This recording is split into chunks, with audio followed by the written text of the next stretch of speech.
મેં પત્ર એટલા માટે લખ્યો છે કે વરાછાનો જે સળગતો પ્રશ્ન હતો, જે ટ્રાફિકની સમસ્યા હતી, ખૂબ ત્રાસદાયક, લોકો ત્રાસી ગયા હતા,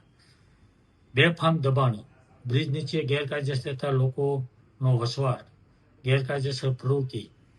આ બાબતે લોકોમાંથી જે અવાજ ઉઠ્યો હતો, લોકોની જે રજૂઆતો હતી, એને ધ્યાનમાં રાખીને મેં પત્ર લીધો હતો. અને પત્રને ધ્યાનમાં રાખીને મ્યુનિસિપલ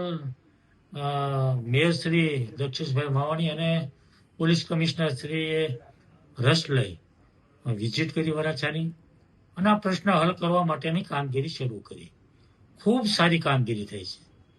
અને એટલા માટે મેં પત્ર એમને અભિનંદન આપવા માટે લખ્યો છે કે આ કામગીરી ખૂબ સારી થઈ છે અને આ કામગીરી કાયમિક ધોરણે રોજે રોજ થતી રહે અને પ્રશ્ન જે દૂર થયો છે ફરીવાર ઊભો ન થાય એના માટેની કામગીરી સતત ચાલુ રહે એવી માગણી કરી છે. પણ એની સાથે સાથે એક સૂચન પણ કર્યું છે કે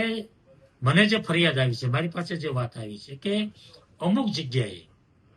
અમુક લોકોને એવી ફરિયાદ આવી છે કે પોતાની જગ્યામાં બેઠા હોય, પોતાને વેપાર ધંધો કરતા હોય પણ જગ્યા પોતાની હોય, તો એવી જગ્યા ઉપરથી પણ માલ સામાન લઈ લેવામાં આવે છે, એને બંધ કરાવવામાં આવ્યો છે. તો વહીવટી તંત્રએ આમાં થોડો વિચાર કરી લેવો પડે, જોવું પડે કે પ્રશ્ન જે આપણે હલ થયો છે પણ એના કારણે બીજા પ્રશ્નો ઊભા ન થાય, કોઈને અન્યાય ન થાય, એ પણ આપણે જોવું પડે. એટલે એ વાત મેં ધ્યાન પર મૂકી છે વહીવટી તંત્રને કે ખૂબ કામગીરી સારી છે અને વહીવટી તંત્રને હું અભિનંદન આપું છું. પરંતુ સાથે સાથે કોઈને અન્યાય ન થાય એનું પણ ધ્યાન રાખવું પડે, બીજા પ્રશ્નો ઊભા ન થાય એની પણ ધ્યાન રાખીને કામગીરી કરવી પડશે.